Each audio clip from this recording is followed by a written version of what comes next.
All right, I think we're good, Adam.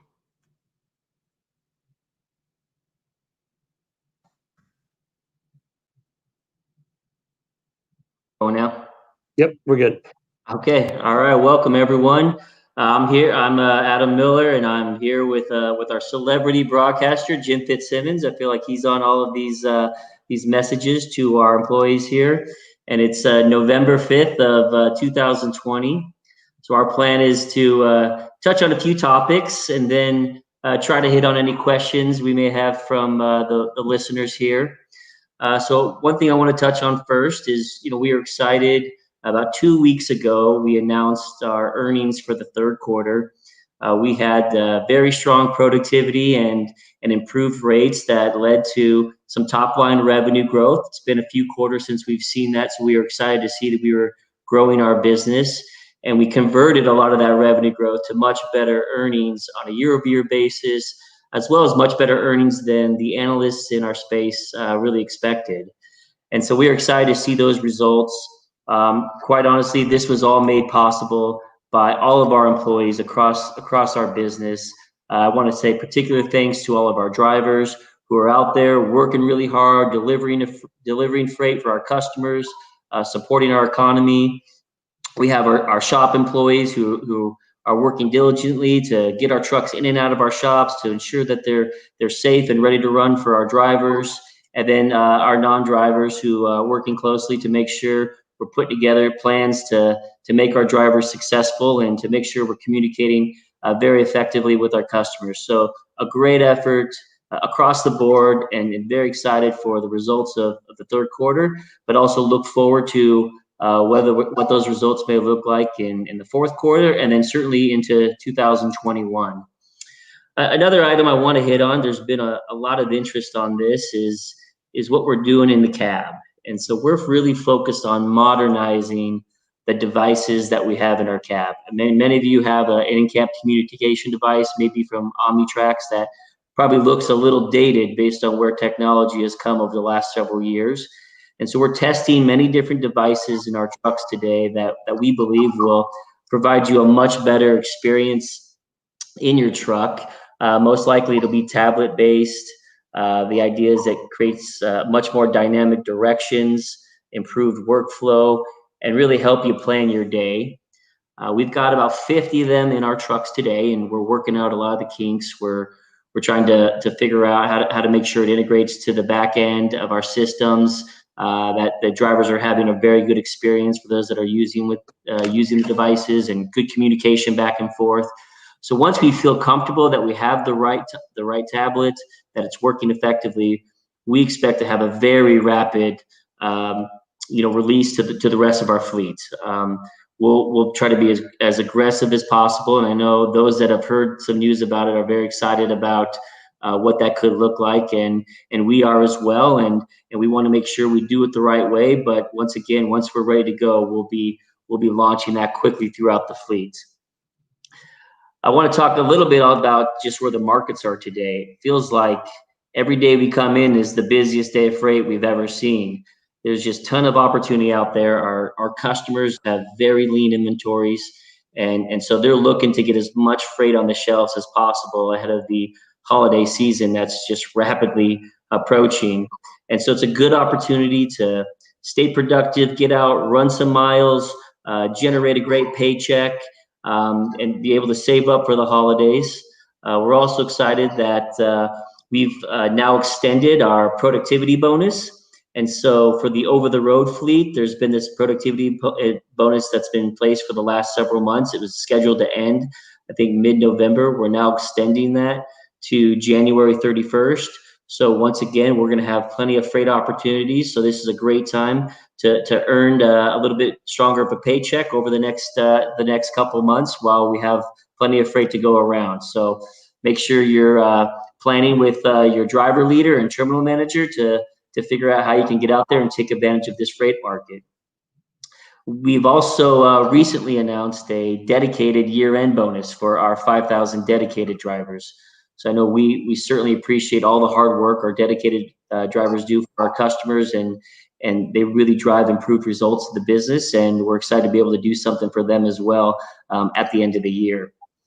And hey, as the market continues to improve and we're able to generate strong rate increases, we're going to continue to invest in our company drivers, and we'll also continue to invest in our independent contractors and ensure that we're setting you up for great success in the coming year. So Jim, I don't know if you wanted to add anything to the market. I know you spend quite a bit of your time working in the middle of that, and then any other topics you want to hit before we jump into some questions. Yeah, definitely. And like Adam said, I mean, the market has been strong. It's stayed strong, and we don't see that any end in the near future. So, I've said before, take advantage of it. We have more freight on the weekends than we typically ever have, and we think this freight's going to be strong all the way through at least the first part of 2021. So, again, that's the great thing when you work for a company like Swift is we've got great customers. We've got a lot of customers that their volumes are up substantially year over year. And so that's just that much more freight, for Swift that allows us the opportunity to try to cover. And so I would just encourage you to just take advantage of it while you can. And just, Adam talked about, thanking everyone, thanking the drivers. I'd also want to thank the husbands, the wives, the kids, everyone at home that's supporting our drivers while they're out there, getting product delivered to stores. And especially, with COVID still going on, obviously, there's so much essential product that our trucks deliver day in and day out that's absolutely critical. So I really appreciate everything that everyone's doing there. Couple topics I did want to hit on. One thing we're hearing a lot of chatter about, and hey, the media likes to take 3 or 4 or 5 things and blow it out of proportion, or at least keep it on the front page. But the civil unrest, and so I've heard a lot of concern from different drivers, different fleets, terminals, that we've got drivers that are very scared to be out there because of the civil unrest. Here's what I would tell you. I want to make sure everyone is very clear. We're never ever going to ask you to go into a dangerous situation. So if you're aware of something that we're not, speak up. But we're not going to have you go into an unsafe situation. We actually have a team here in Phoenix that's actively monitoring where these protests are at, and then obviously watching for a protest to turn into a riot or anything like that, or where they might be trying to block a road or an interstate. And we're being very proactive not to send any drivers in there. For the most part, all this is going on in your downtown locations, around where you have the city offices, as an example. But knock on wood, we haven't had one issue at Swift. And so what we're doing is definitely working, but we haven't had one issue in regards to any type of protest type issue. So just want to make sure you feel comfortable that we're going to protect you. We're going to do whatever it takes to make sure we don't put you into that situation. But I don't want drivers being fearful of going out there thinking that something really bad is going to happen because you saw one video on YouTube. Other thing I wanted to hit on, November 11th is Veterans Day. So want to have a shout out there for all of our veterans. Really appreciate what you did there for our country and what you continue to do for Swift, serving Swift as a veteran. Adam, you want to get into some questions here? Sure. So I think there's one question here. They asked about our training program and whether we pay during the training program. So Jim, do you want to maybe touch on that? Yeah, we absolutely pay. So I'm assuming this is probably somebody not currently working for Swift. But if you are interested, I think we put a number up on the bottom of the screen to contact a recruiter, and we could talk through, what that pay looks like while you're training, and then once you upgrade to solo status, what that pay would look like as a solo driver or a team driver, depending on what you want to do. Right, and that pay will vary based on the state you work out of and the specific market. But we certainly want to make sure as you're training with a mentor that you're able to earn some income during that period. Right. Another question was, how long are CDL classes? Yeah, so again, a lot of the stuff's going to depend on your situation. So and every driver might be unique, depending if you're an experienced driver. We hire a lot of experienced drivers every week at Swift, but we also bring a lot of brand new drivers into the industry. And so Swift has its own academies where you don't have to have any experience driving a truck. You could go through one of our academies and actually get your CDL.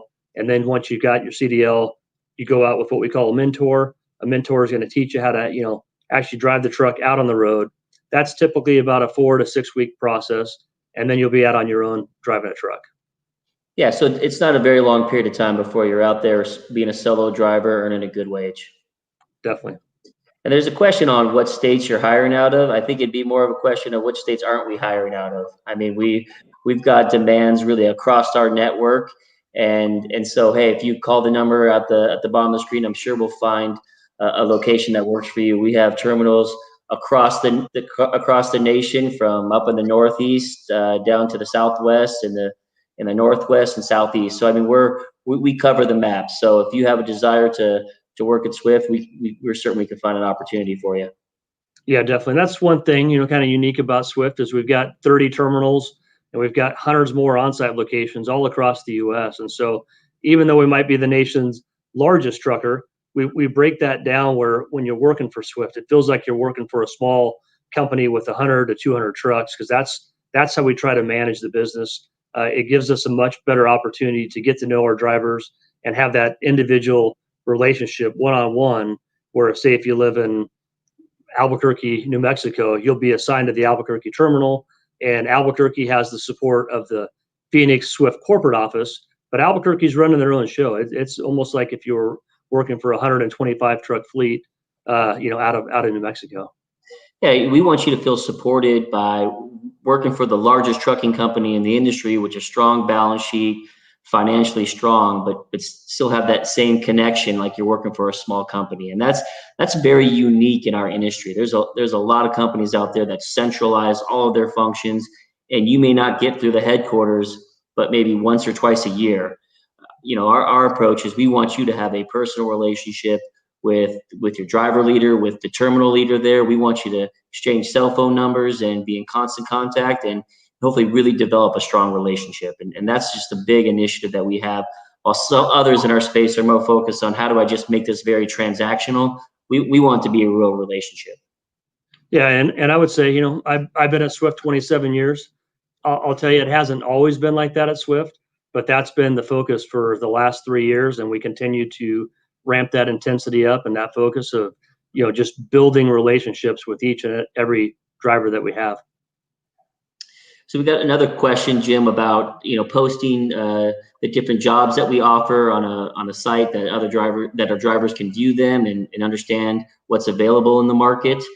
So we do have a team that helps drivers who are looking for different opportunities, but maybe you can expand on that a little bit. Yeah, so here in Phoenix, there's it's called the driver placement team, and if you're interested and they keep track of everything. So I think right now we've got over 500 different opportunities, either currently available or kind of coming down the pipeline. Because keep in mind, if we don't have something today, we're doing bids almost weekly, if not daily in some cases. And so what we don't have today, we might have in a week or two or a month or two. And so this team keeps track. And so if you're interested on what we have available today, or just to put your name on a list, so if something comes available in your home city where you want to be home more often, or home nightly on a dedicated fleet, those things happen basically daily. And so every week we transfer internally within Swift about 50 drivers between different lines of business. And so it's something we're very fluid at. We make it very easy. We try to keep you in the same truck if we can. Obviously, if you're going into a dedicated fleet that's got certain logos or a day cab or something like that, that would be an exception. But for the most part, we try to make it very easy for the driver to work in a fleet where they want to work. Yeah, and I think our goal is to make sure we could be as flexible and again, meet their needs, and those could change every week, right? And so we have so many different opportunities at Swift, between dedicated, line haul, flatbed, refrigerated, that, hey, anything that you really would like to do, we'll probably have an opportunity that fits that. Yep. There's another question here, Adam, that asked, will we start sharing yards and terminals with Knight? So kind of the goal, and keep in mind, we merged with Knight back in September of 17, and the goal still is to keep both companies separate. Now, there are some cases where we are sharing buildings or yards today. They're very limited, and we're not going to make that kind of a widespread thing where there's no intention. I'll use Sparks, Nevada as an example, because in Sparks you got the Swift building here and the Knight building here, and they literally share a fence. We have zero plans. That would be the easiest one ever, If we wanted to, we could just knock one fence down and it'd be one big yard with 2 separate terminals, 2 shops. That's not the intent. We're going to keep Swift separate from night, and that's going to be the way we do this going forward. And then we'll just make exceptions where it makes sense. And like right now, Knight's renting space from Swift at a few locations. In the future, Swift might do the same thing from Knight. It'll just be case by case. Yeah, we think having an identity between both brands is so important, and it's an identity for our customers, identity for our employees. And so we felt like there was more risk of trying to blend different yards and locations than the benefit that would come from that. So as Jim mentioned, where strategically it makes sense, it's very controlled, we've done it, but that would be more the exception than the norm. I think there's another question on, do we have Kenworth trucks? So we have probably every branded truck that you can think of, right? We purchase trucks from all the major OEMs, so we have a very diversified fleet. So if you have a specific preference in trucks, we're most likely will be able to accommodate. And we keep a very young fleet. Our average age is 2 years old. I think as an industry, it's probably about 6.5 years old. We trade our trucks out every 4 years, so we have very limited issues with breakdown. We keep it very fresh, and every time a truck goes in the shop because you've got a driver who's left and you've got to clean it out, I mean, we go through an extensive process to ensure you get a clean, well-maintained truck when you join the company. So yeah, if you have a preference in a truck, typically we're going to be able to accommodate that just fine. Okay, well, it looks like we've gotten through all the questions. Hey, just before we wrap it up, I want to say thanks again to everybody who makes this possible at Swift. Appreciate all the hard work from everybody. And hey, 2020, as everyone knows, has been a crazy year, but it's just exciting to see the success we've had and how much we've come together as a team to make that happen. Yeah, thank you everyone for what you're doing. Just one quick reminder, it's hard to believe because it's still 90+ degrees in Phoenix, but we're starting to have winter weather, and so now's a great time to just remind yourself when you get into certain conditions, you've always got to adjust your speed for those conditions. So you're probably hearing a lot right now from your driver leader, your terminal leader, your fleet leader about winter related crashes and how to avoid them. But just do yourself a favor when you get into these situations where you got heavy rain, you got snow, you got fog, you got ice. I always like to remind drivers sometimes the appropriate speed for the condition could be 0. And by all means, you've got the authority to shut that truck down. If you don't feel safe, we never, ever want you operating that truck in an unsafe situation. And if it's weather, we're not going to repower that load most likely. And so we have some drivers that have been driving for years. They're very comfortable putting chains on and going through weather. But for the most part, we would prefer you pull over, get off the road, get off the highway, and wait for the roads to clear, wait for the weather to clear a little bit, and then get back underway when it's a little safer for you. So thanks for all you're doing.